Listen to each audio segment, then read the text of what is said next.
keep winning in the NIT. You should be happy about that. Our Locked On Bearcats, your daily podcast on the Cincinnati Bearcats, part of the Locked On Podcast Network, your team every day.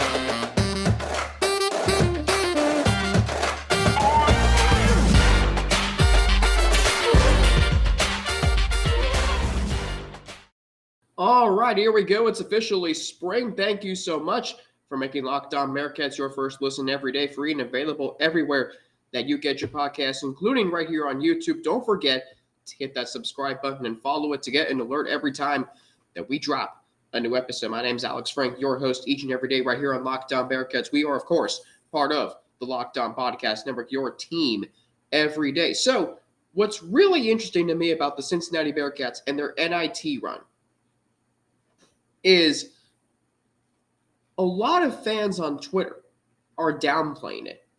A lot of them are like, oh, whoop-de-doo, they've won 2 NIT games. I'm not acting like that. You know why? Because I remember where this program was 2 years ago. I covered that team. I broadcasted games for that team. I saw them get annihilated by Houston twice in the span of 3 weeks. I saw them get whittled down to 4 scholarship players before you could blink. I saw a program 2 years after they made a coaching hire that sparked so much optimism, it was almost too much. I saw a program whose head coach was under investigation 2 seasons in. I saw a program go through a coaching change with 4 scholarship players on the roster. If you think I don't appreciate what the Bearcats are doing right now in the NIT, then you clearly don't know me, and you clearly don't know where this program was 2 years ago at this time. I remember it vividly. The most consistent program of Cincinnati between college and pro, outside of maybe Xavier, was in a state of disarray. The NCAA tournament was happening. A lot of great games were played in that tournament, and the Bearcats were going through hell. For a program that had been its signature program of the last 30 years. Post-COVID hasn't been pretty, but it could be worse. You could be sitting on the couch as a Purdue fan, knowing your team became the second number 1 seed in the history of the tournament to lose to a 16 seed. Are you kidding me with that?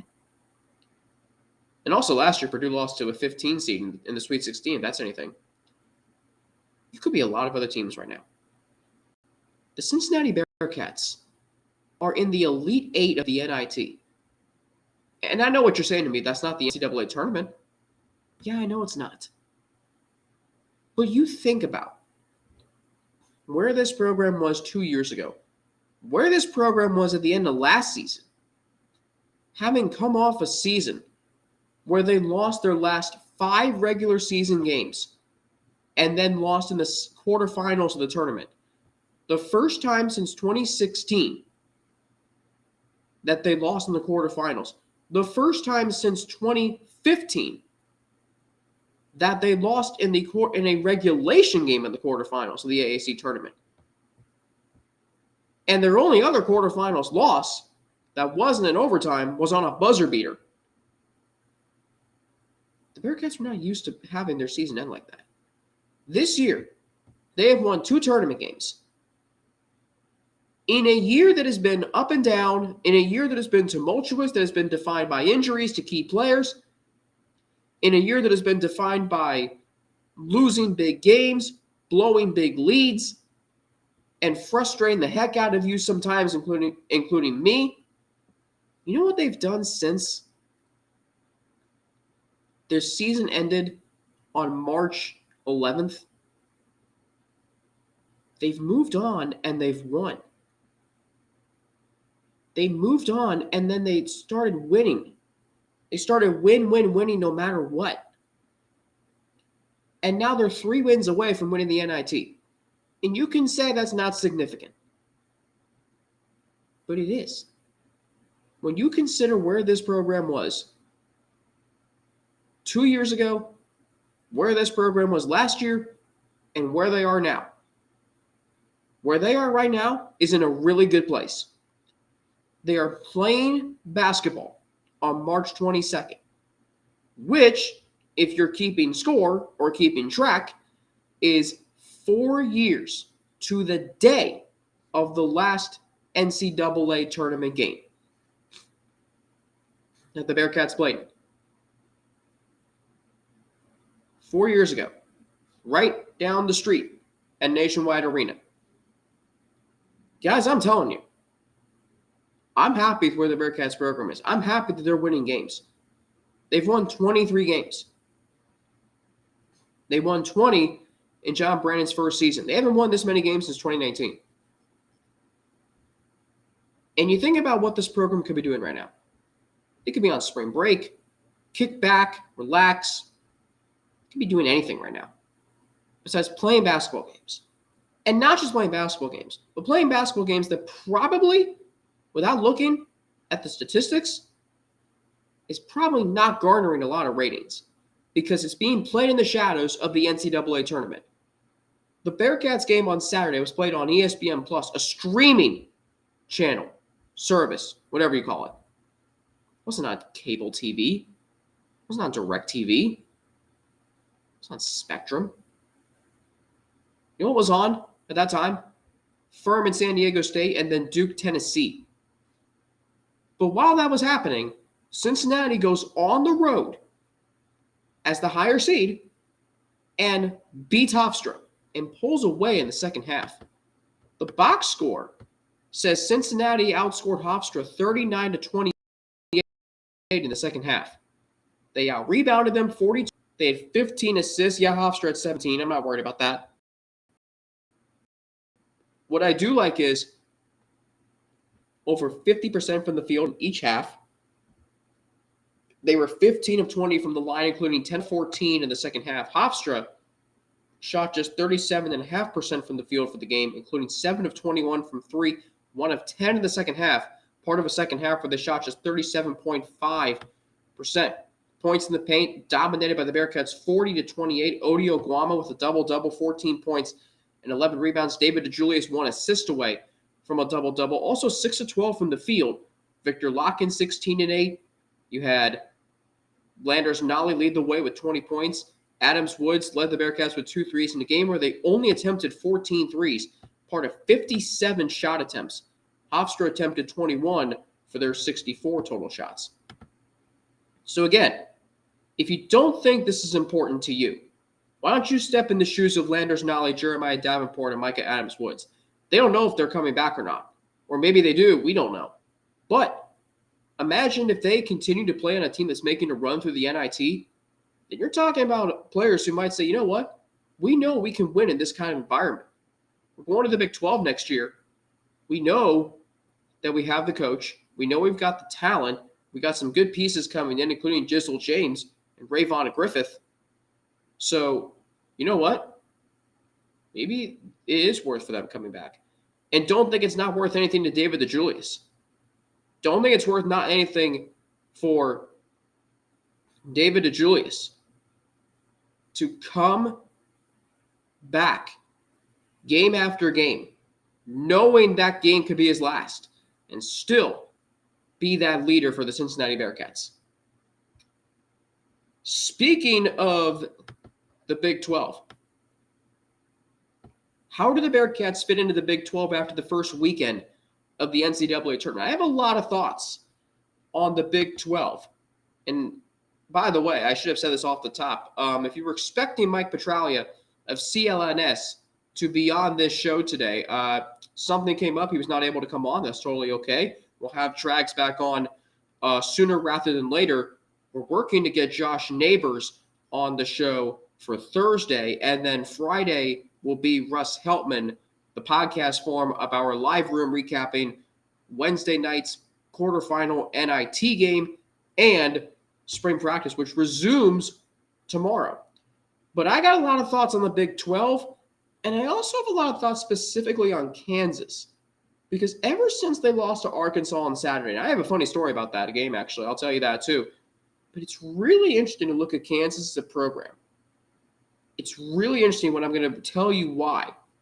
We'll get into that after I tell you how this episode of Locked On Bearcats is brought to you by FanDuel Sportsbook. So, the tournament is heating up, and now is the perfect time to download FanDuel, America's #1 sportsbook, because new customers get a no-sweat first bet up to $1,000. That's bonus bets back if your first bet doesn't win. Just download the FanDuel Sportsbook app. It's safe, secure, and super easy to use. Then you can bet on everything from the money line to point scores and threes drained. Plus, FanDuel even lets you combine your bets for a chance at a bigger payout with a same-game parlay. So don't miss the chance to get your no-sweat first bet up to $1,000 in bonus bets when you go to FanDuel.com/LockedOn. That's FanDuel.com/LockedOn to learn more. Make every moment more with FanDuel, an official sports betting partner of the NBA and the NCAA Tournament.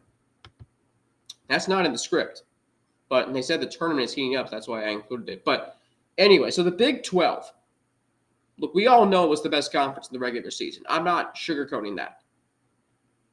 But of the 7 teams who made the tournament, 5 of them advanced to the second round. That's good. But only 2 are left standing in the Sweet 16. Texas and Kansas State. And for what it's worth, both teams are going to face enormous challenges in the Sweet 16. Texas is going to face Xavier. I mean, I think that has the makings of a classic. And then Kansas State is running into a Michigan State team that is playing with a lot of heart and is playing with a lot of momentum and physicality to them. So really interesting seeing how those games play out. But what's interesting to me is, and I think this is over the years been the case with the Big Ten, which has been debated as the best conference in the country over the years. Remember that cover in 2012 on Sports Illustrated that said the Big Ten, the best damn ball in the land? And that Big Ten season was a really good season. Michigan State was number 1. Ohio State, this was 2012. Michigan State was number 1, a number 1 seed. Ohio State was a number 2. They went to the Final Four. Wisconsin was a Sweet 16 team. I believe they were a 4 seed that year. Michigan was a 4 seed. Purdue almost beat Kansas in that great second round game. But the point is this. Like the Big 12 now, I feel like the Big 12 beats each other up so much during the season that the teams who make the tournament are just exhausted come tourney time. You look at how good and physical that conference is. And how many times over the years with the Bearcats have we said, well, how far can they go? Remember 2019? Despite the Bearcats winning a conference championship, they limped into that postseason. They were out of gas by the time they ran into Iowa. Sure, they were up 18-5 in the first, 7 minutes of that game. But you know what's interesting about that game is once Iowa started making shots and they started going up tempo, the Bearcats had no answer. What's also interesting to me is you look at the Bearcats and how many times they limped into the postseason or just got there. 2014, they didn't have as much momentum. They had lost to Louisville and UConn, and then UConn again in the American semis. They had beaten or they had lost to UConn in 2016 in that epic quarterfinals game. They, lost SMU in the 2017 championship game, and all the while, you just didn't know how far those teams were going to go.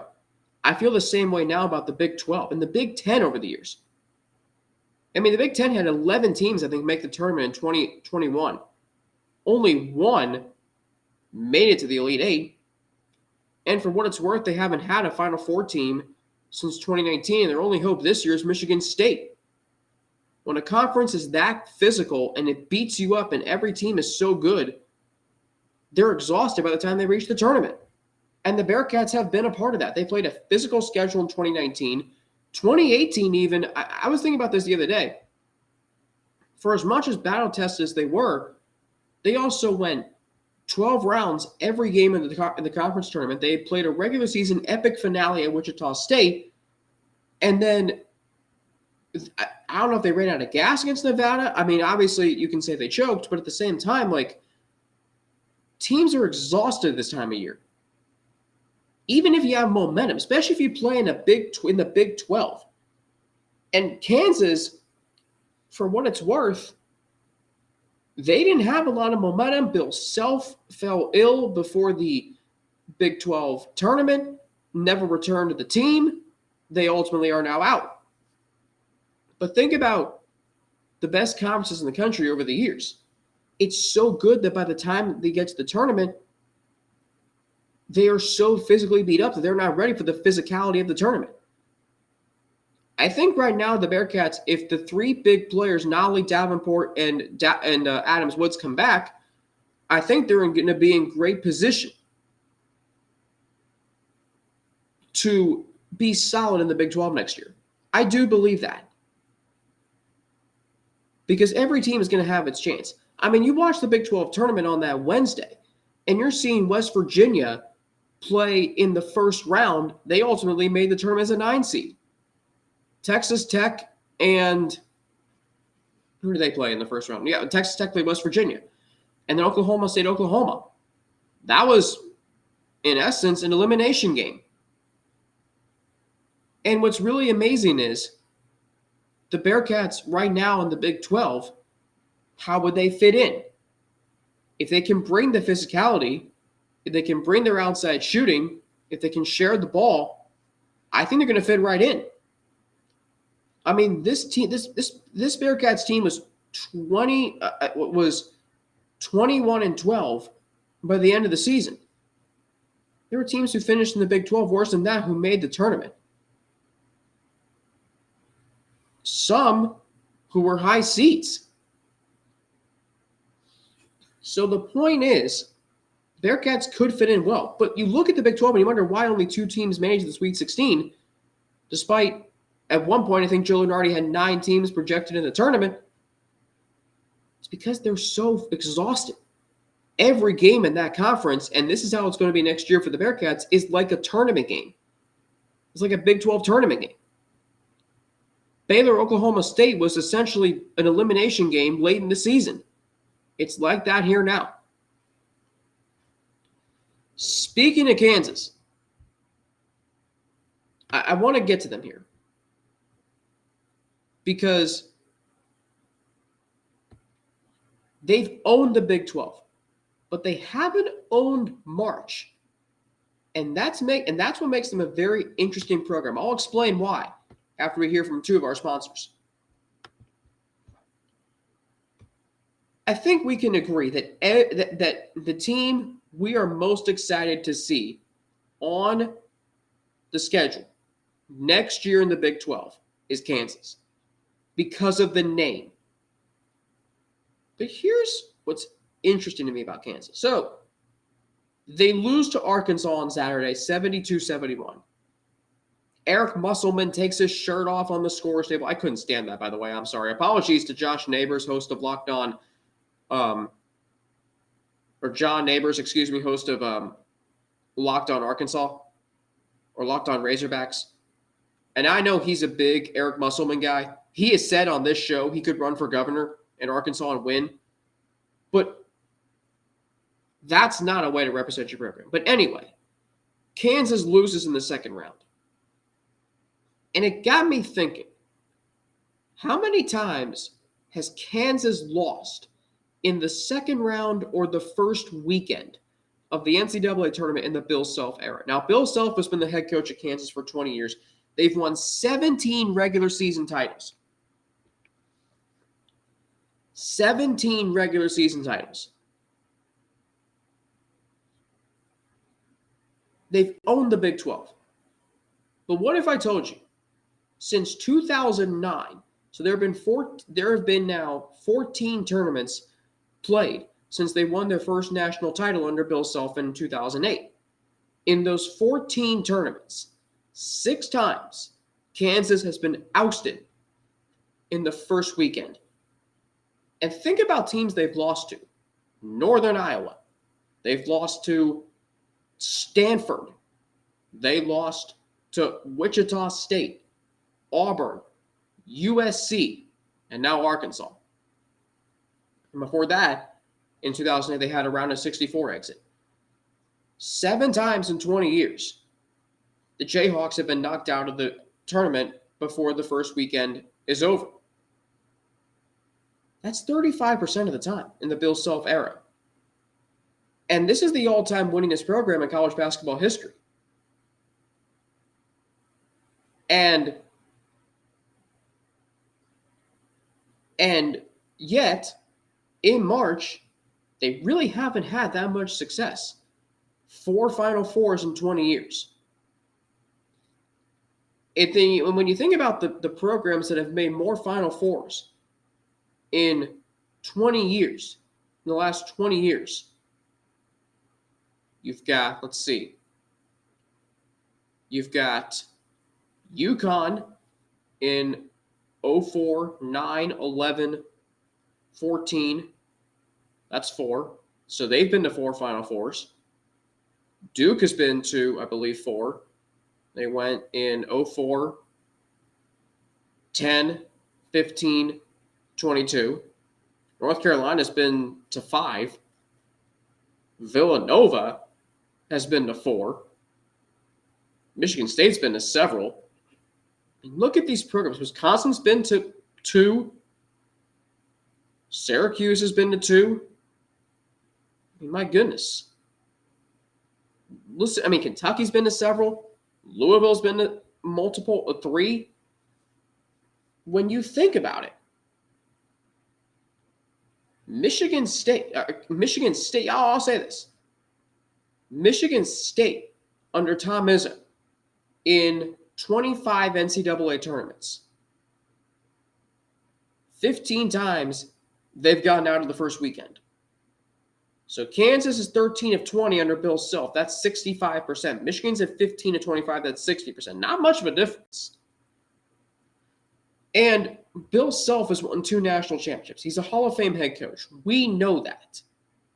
Tom Izzo has only 1 national championship, has only coached in 1 national championship game since 2000.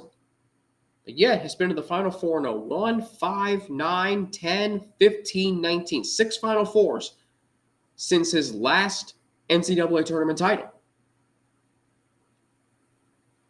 What does this tell us? Kansas elevates the Big 12. But without Kansas, is the Big 12 really that good? Now, obviously it is. You've got Kansas State now. You have Iowa State. You got Baylor, West Virginia. We know there's a lot of good teams in that conference. Texas is going to be leaving. TCU is on the come up. But I just think about Kansas has dominated that conference so much, but yet they haven't had a lot of postseason success. And that's why you wonder why teams from the Big 12 outside of Kansas and Baylor in 2021 haven't had much postseason success in winning national championships. Kansas is not that great of a March program, and it's so weird to think about. The all-time winningest program has had these horrific losses in March, and it's not just in the first weekend. Go back to 2011 when they lost to VCU in the Elite Eight, or in 2013 when they blew a 14-point lead to Michigan, or go back to 2016 and 2017 when they lost in the Elite Eight in back-to-back seasons, including one of those times in Kansas City, in their own backyard. So at the end of the day, yes, the Jayhawks have dominated the Big 12. They are a terrific college basketball program with a lot of history, but not a lot of success in March. They have won 3 national championships. That's great. Outside of that, their March under Bill Self has been defined by questionable losses. And I really do wonder if it's because they're so exhausted playing in the Big 12, which is the most physically demanding conference in college basketball. And I look at Michigan State, And as someone explained to me yesterday, or someone reasoned to me yesterday,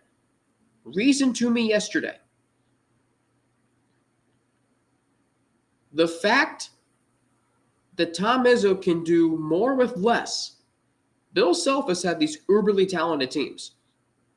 Ben McLemore, Andrew Wiggins, Perry Ellis, Frank Mason. I mean, he won national championships with guys you probably don't remember outside of Mario Chalmers. You remember guys like Wiggins. You remember guys like Thomas Robinson. You remember guys like Perry Ellis, Devontae Graham. But those who have won in March, you don't. Kansas is a great program. I'm excited to be in a conference with them. But they elevate the Big 12. But without them, how good is the Big 12 really? It's very interesting to think about, especially when you think about their March failures. That means when you consider their first weekend exits, that means 6 times they've been upset. And for what it's worth, 2 of their 2 national championships were based off second half comebacks.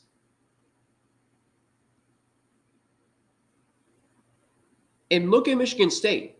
One-day turnaround, they are terrific, as Mike Greenberg pointed out. Bill Self is not that much better than Tom Izzo, if you think about it.